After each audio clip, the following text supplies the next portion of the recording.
మన రక్షకుడును ప్రభువైన యేసు క్రీస్తు అత్యున్నతమైన శక్తిగల నామంలో ప్రేమధార టీవీ వీక్షకులకు శుభములు తెలియజేస్తున్నాం. నేటి మన పాఠంలో మనము లూకా సువార్త 14వ అధ్యాయాన్ని ధ్యానించుకోబోతున్నాం.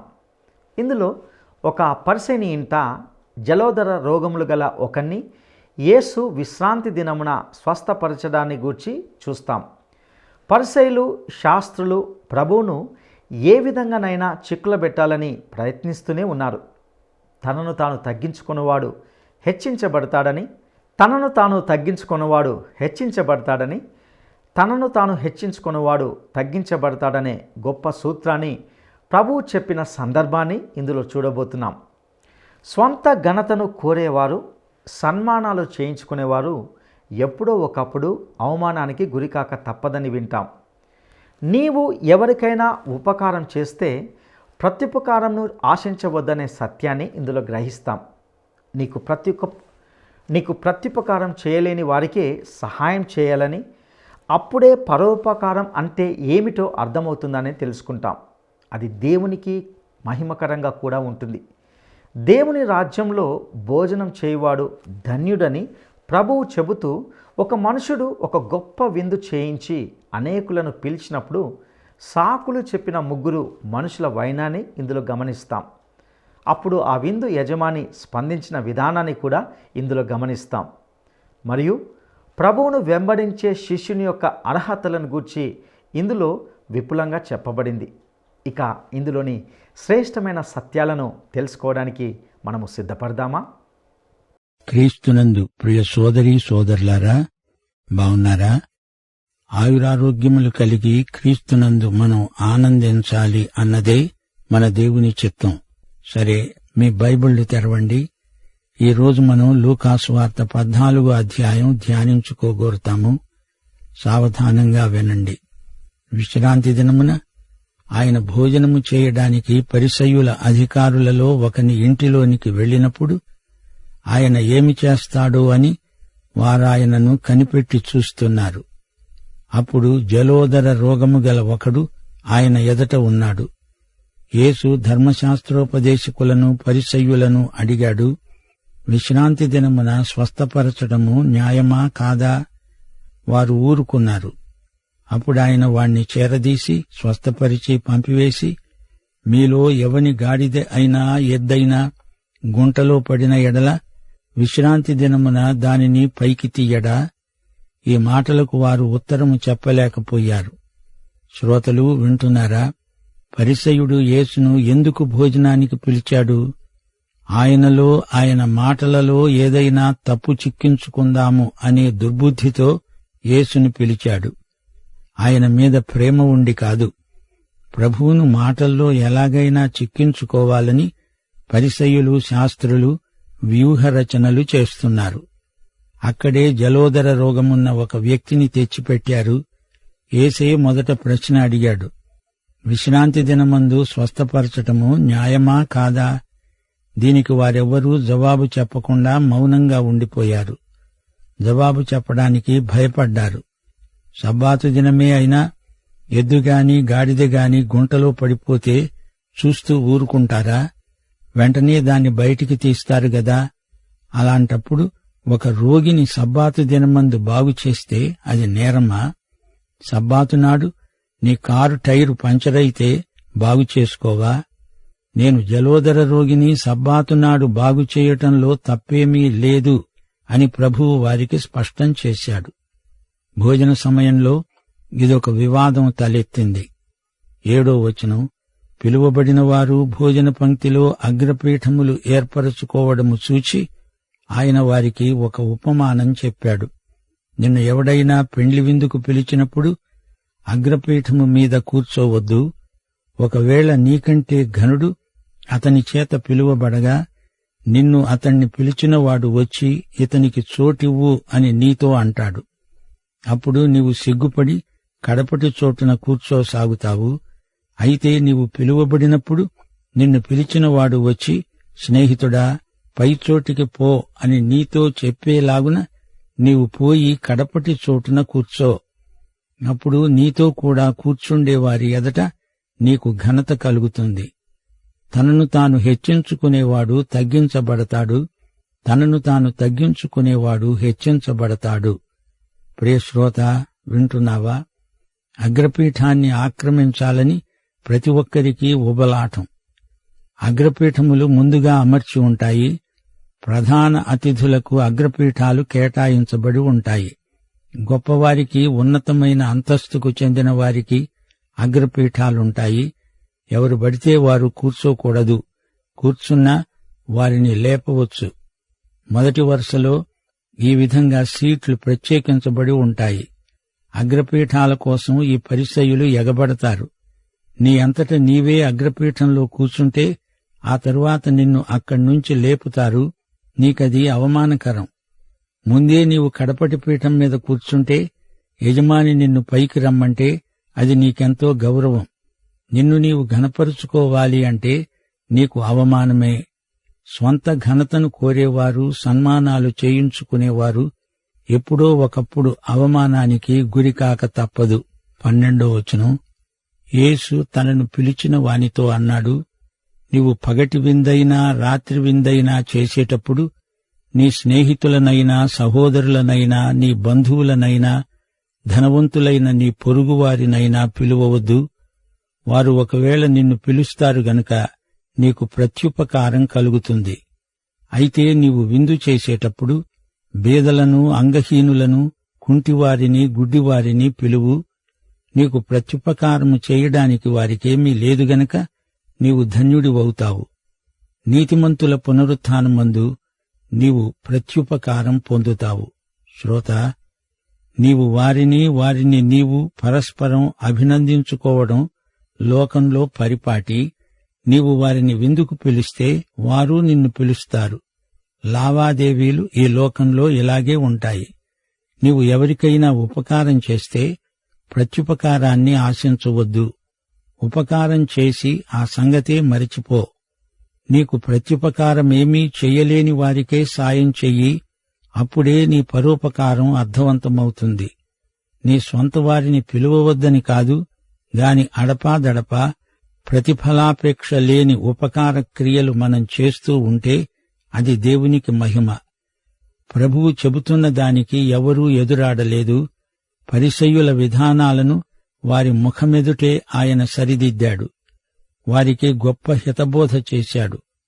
15వ వచనం నుండి, ఆయనతో కూడా భోజన పంక్తిని కూర్చుండిన వారిలో ఒకడు ఈ మాటలు విని ఆయనతో అన్నాడు, దేవుని రాజ్యములో భోజనము చేసేవాడు ధన్యుడు. ఆయన అన్నాడు, ఒక మనుష్యుడు గొప్ప విందు చేయించి అనేకులను పిలిచాడు. విందుకాలమందు అతడు ఇప్పుడు సిద్ధమై ఉన్నది రండి అని పిలువబడిన వారితో చెప్పడానికి తన దాసుణ్ణి పంపాడు. అయితే వారందరూ ఏక మనస్సుతో నెపములు చెప్పసాగారు. మొదటివాడన్నాడు, నేనొక పొలం కొనుక్కున్నాను, అవశ్యముగా వెళ్లి దాన్ని చూచుకోవాలి, నన్ను క్షమించుమని నిన్ను వేడుకుంటున్నాను. మరి ఒకడన్నాడు, నేను 5 జతల ఎద్దులను కొనుక్కున్నాను, వాటిని పరీక్షించడానికి వెడుతున్నాను, నన్ను క్షమించాలని వేడుకుంటున్నాను. మరొకడన్నాడు, నేనొక స్త్రీని వివాహం చేసుకున్నాను, అందుచేత నేను రాలేను. అప్పుడు ఆ దాసుడు తిరిగి వచ్చి ఈ మాటలు తన యజమానికి తెలియజేయగా ఆ ఇంటి యజమానుడు కోపపడి ఆ దాసునితో అన్నాడు, నీవు త్వరగా పట్టణపు వీధులలోనికి, సందులలోనికి వెళ్లి బీదలను, అంగహీనులను, కుంటివారిని, గుడ్డివారిని ఇక్కడికి తోడుకొనిరా. అంతటా దాసుడన్నాడు, ప్రభువా, నీవు ఆజ్ఞాపించినట్లే చేశాను గాని ఇంకా చోటున్నది.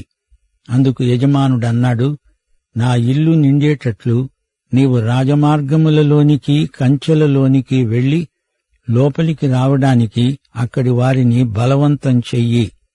ఏలయనగా పిలువబడిన ఆ మనుష్యులలో ఒక్కడూ నా విందు రుచి చూడడు. ప్రియశ్రోతలు, వింటున్నారా? ఎవరూ మాట్లాడడం లేదు. అప్పుడొకడు ఏదో అనాలని తనకు తోచిన మాట అనేశాడు.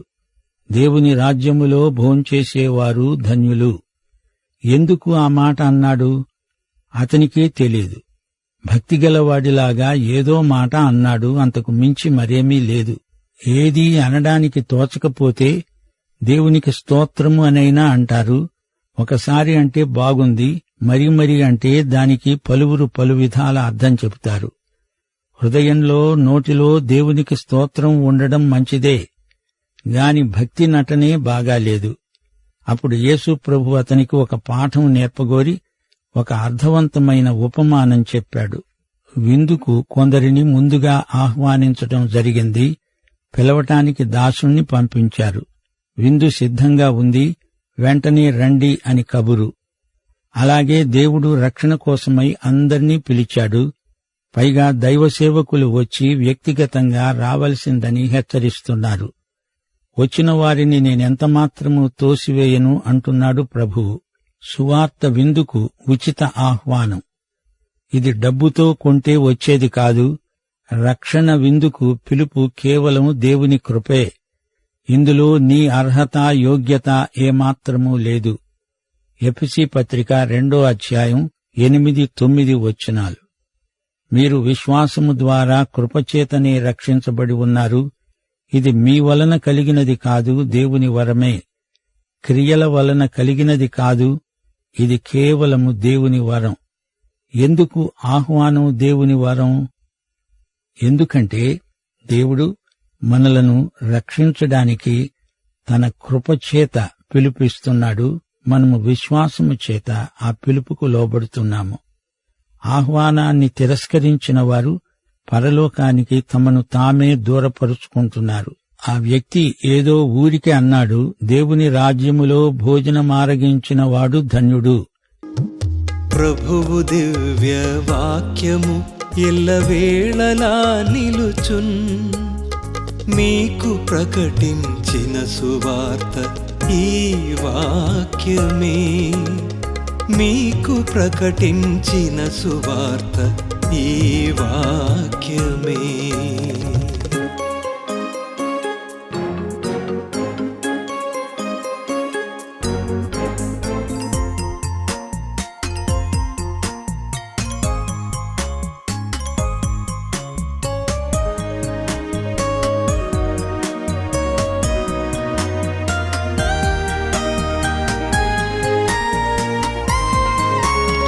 వెండి బంగారము ధనము వస్తువులన్నీ యౌవన వ్యర్థాకర్షణలు ఒక క్షణము మాత్రమేగా. వెండి బంగారము ధనము వస్తువులన్నీ యౌవన వ్యర్థాకర్షణలు ఒక క్షణము మాత్రమేగా. వాటి అందము పుష్పము వలె ఎండిపోవున్, అయితే ప్రభువు వాక్యమేగా నిత్యము నిలుచున్. వాటి అందము పుష్పము వలె ఎండిపోవున్, అయితే ప్రభువు వాక్యమేగా నిత్యము నిలుచున్. ప్రభువు దివ్య వాక్యము ఎల్లవేళలా నిలుచున్.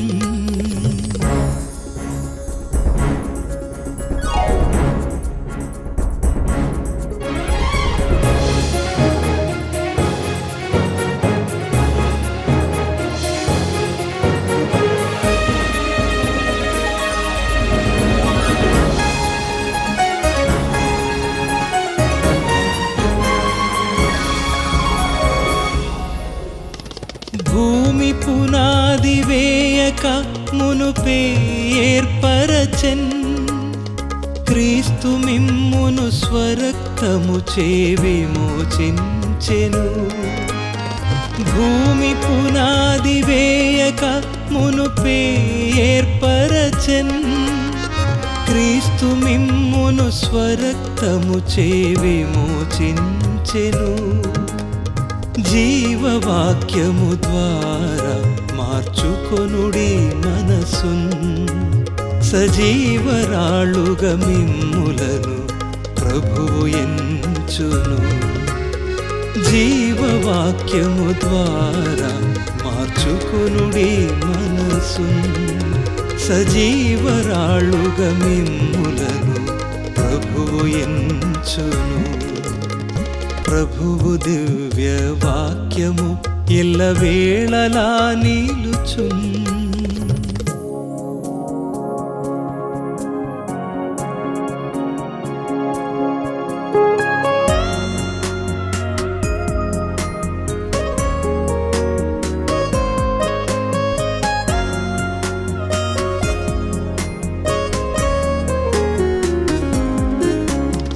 ప్రభువు వాక్యము క్రమముగా చదువుటయే ధన్యము. తనదు చిత్తము మీరు చేయుట యేసుకిష్టము.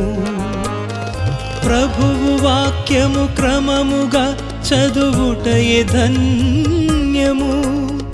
తనదు చిత్తము మీరు చేయుట యేసుకిష్టము.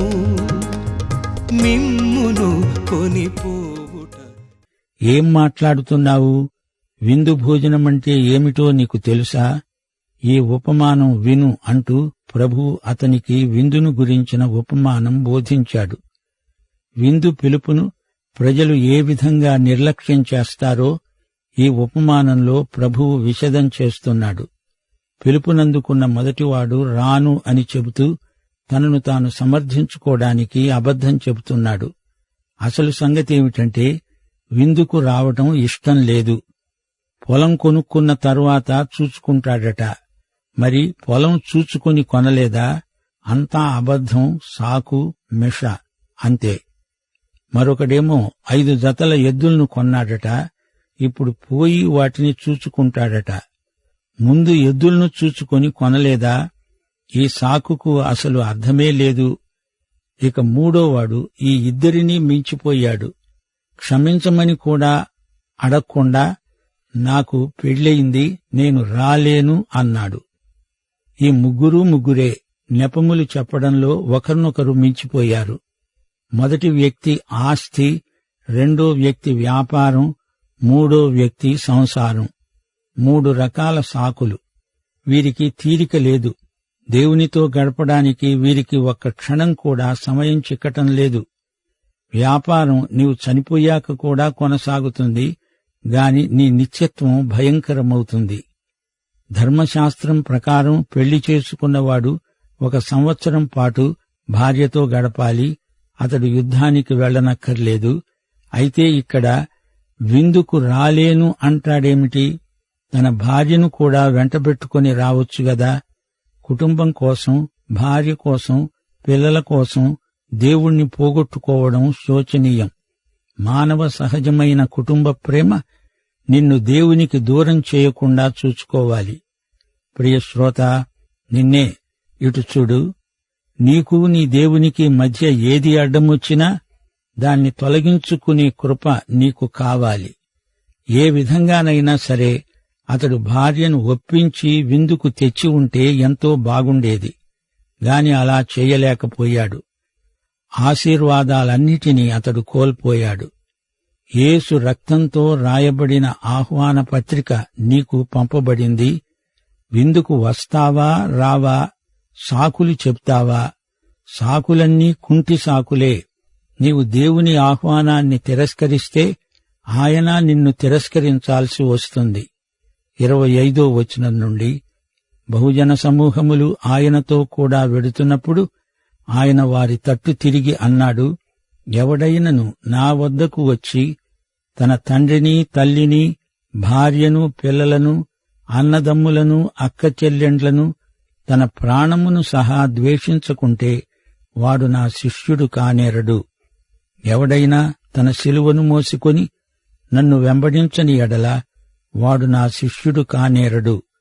మీలో ఎవడైనా ఒక గోపురము కట్టించగోరిన ఎడల దానిని కొనసాగించడానికి కావలసినది తన వద్ద ఉన్నదో లేదో అని కూర్చుండి తగులుబడి మొదట లెక్క చూచుకోడా?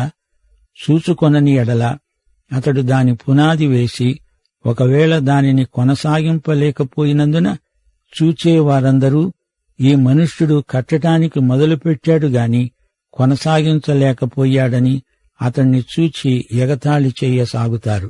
ఏ రాజైనా మరో రాజుతో యుద్ధము చెయ్యబోయేటప్పుడు తన మీదికి 20,000 మందితో వచ్చేవాణ్ణి 10,000 మందితో ఎదిరించడానికి శక్తి తనకు కలదో లేదో అని కూర్చుండి మొదట ఆలోచించడా? శక్తి లేని ఎడల అతడింకా దూరముగా ఉన్నప్పుడే రాయబారము పంపి సమాధానము చేసుకోవాలని చూస్తాడు గదా. ఆ ప్రకారమే తనకు కలిగినదంతా విడిచిపెట్టని వాడు నా శిష్యుడు కానేరడు. ఉప్పు మంచిదే కాని ఉప్పు నిస్సారమైతే దేనివలన దానికి సారము కలుగుతుంది? అది భూమికైనా ఎరువుకైనా పనికిరాదు గనుక దానిని బయట పారేస్తారు. వినడానికి చెవులు గలవాడు వినుగాక. ప్రియశ్రోత, వింటున్నావా? ఈ అధ్యాయంలోని ఉపమానాలు శిష్యత్వాన్ని గురించినవి, ఎంతో అర్థవంతమైనవి. శిష్యత్వానికి నీవు తీర్మానం చేసుకోవాలంటే దానికి వెల చెల్లించాలి. త్యాగమెంతో అవసరం. యేసు నా వ్యక్తిగత రక్షకుడు అని ఒప్పుకుంటే రక్షించబడతావు. గాని ఆయనను వెంబడించాలంటే, ఆయన సేవ చెయ్యాలంటే అది నీ త్యాగశీలాన్ని కోరుతుంది. విశ్వాసివి అయి ఉంటే చాలదు, ఆయనకు శిష్యుడివై ఆయన్ను వెంబడించాలి, అనుసరించాలి. ఆయనకు జతపనివాడవు అవ్వాలి. విశ్వాసులందరూ శిష్యులు, శిష్యురాండ్రు కారు. ప్రియశ్రోత, నీవు రక్షించబడినావా? నీవు విశ్వాసివా? నీవు ఆయన శిష్యుడివా? ఇప్పుడే ఏదో తీర్మానం నీవు చేసుకోవాలి. దేవుడంటున్నాడు, సారము లేని ఉప్పు ఎందుకు కొరగాదు. శ్రోతలు వినండి. రాజుగారి విందు, విందుకు హాజరు కాని అతిథులు, హాజరైన అతిథులు. ఈ విషయాలు వింటూ ఉంటే మీకేమనిపిస్తోంది? ఆ విందు యూదులకు మాత్రమే పరిమితమని వారనుకున్నారు. విందు రోజు రాకముందే ఆహ్వానాలు పంపబడతాయి. తీరా విందు రోజు వచ్చినప్పుడు రానివారు యూదులే, అన్యులే అధిక సంఖ్యాకులుగా వస్తారు. ముందుగా వస్తాములే అని చెప్పి తీరా విందునాడు రాము అని చెప్పి తప్పుకోవడం రాజుగారిని అవమానపరిచినట్లే. విందుకు పిలిచినవాడు దేవుడే, పిలువబడినవారు యూదులు. వీధులలో, సందుగొందుల్లో, కంచెల దగ్గర ఉన్నవారు సుంకరులు, పాపులు. వారు వచ్చారు. మొదట పిలువబడిన వారేమో రాకుండా నెపములు చెప్పసాగారు. వారందరూ వచ్చినా ఇంకా ఖాళీ ఉంది. ఇల్లు నిండాలి, ఖాళీ ఉండకూడదు, భర్తీ చెయ్యాలి అంటున్నాడు దేవుడు. పదండి, అందరూ రావాలని వారిని బలవంతం చెయ్యండి. బలవంతం బలాత్కారం కాదు.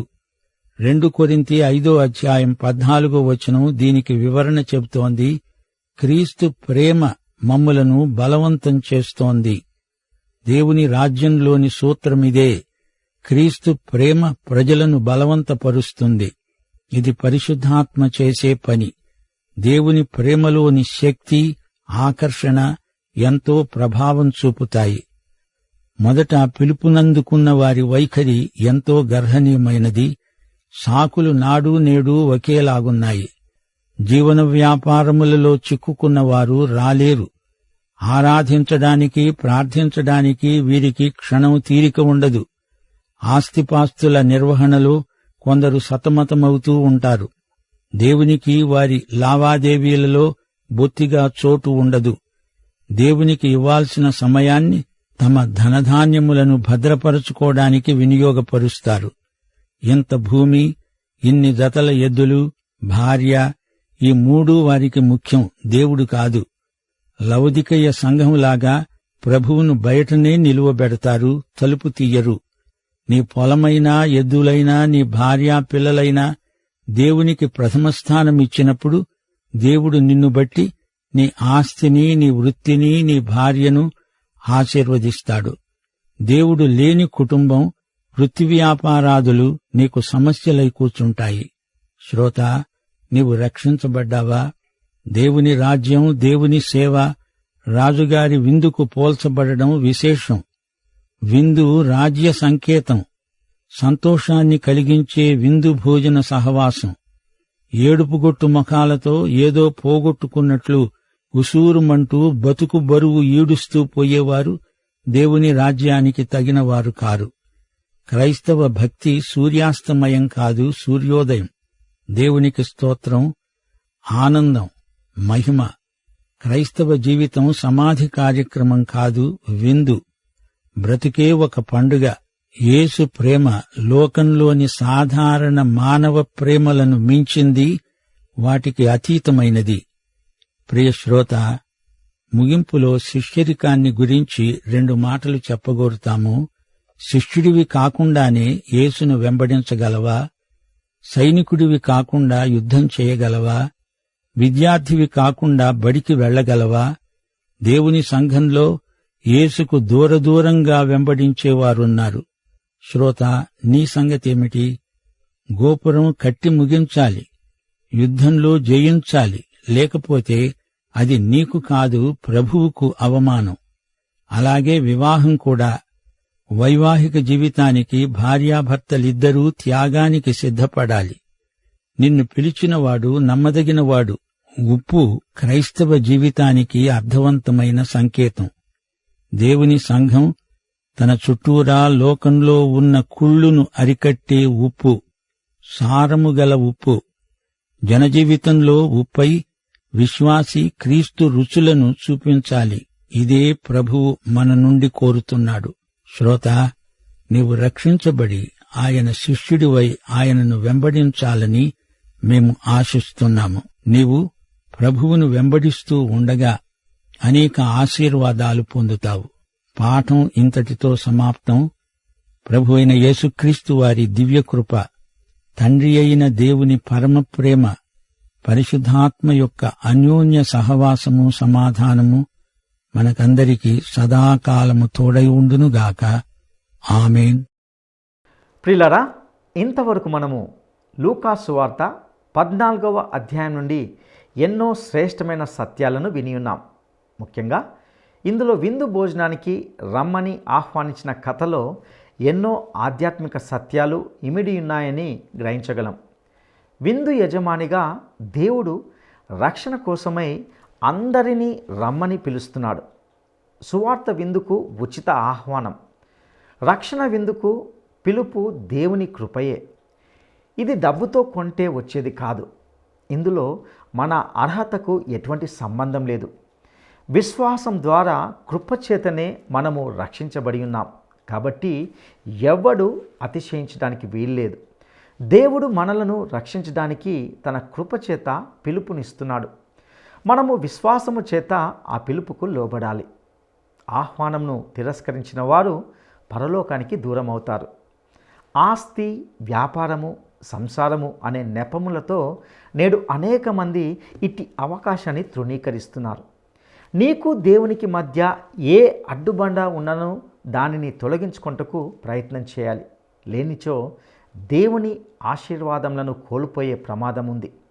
ప్రియ సహోదరుడా, సహోదరి, యేసును వెంబడించే శిష్యునిగా ఉండాలంటే ముందుగా నీవు తండ్రిని, తల్లిని, భార్యను, పిల్లలను, అన్నదమ్ములను, అక్క చెల్లెండ్లను తన ప్రాణమును సహితము ద్వేషించాలని నేర్చుకున్నాం. అలాగే మన సిలువను మోసుకొని యేసును వెంబడించుటకు మనము సిద్ధపడదామా? అట్టి కృప దేవుడు మనకు దయచేయునుగాక. దైవాశీస్సులు.